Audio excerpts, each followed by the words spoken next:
সাংবাদিকদের ন্যায়সঙ্গত অধিকার রক্ষায় সরকার প্রতিশ্রুতিবদ্ধ বলে মন্তব্য করেছেন তথ্য ও সম্প্রচার মন্ত্রী জহির উদ্দিন স্বপন। দুপুরে জাহাঙ্গীরনগর বিশ্ববিদ্যালয়ের সাংবাদিক সমিতির অনুষ্ঠানে তিনি বলেন, স্বাধীন সাংবাদিকতার পথ সুগম করতে আইন ও স্বরাষ্ট্রমন্ত্রীর সাথে আলোচনা করে প্রয়োজনীয় ব্যবস্থা নেওয়া হবে। তিনি বলেন, বিগত সরকারের আমলে যেসব সাংবাদিকদের গ্রেপ্তার করা হয়েছে তাদের বিরুদ্ধে নির্দিষ্ট অপরাধ ও ফ্যাসিবাদী সরকারকে সহযোগিতার অভিযোগ রয়েছে। 200-র বেশি সার্ভিস ও ফিচারে লেনদেনের সব বিকাশ অ্যাপে সম্ভব।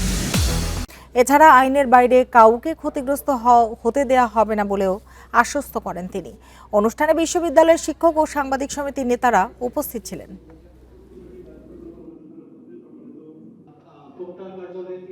আইনমন্ত্রী এবং স্বরাষ্ট্রমন্ত্রী মহোদয়ের সঙ্গে কথা বলে সাংবাদিকদের জন্য যেটা ন্যায্য সেটার ব্যবস্থা আমরা গ্রহণ করব। তবে আইনের বাইরে কারোই কোনো ক্ষতি আমরা হতে দেব না।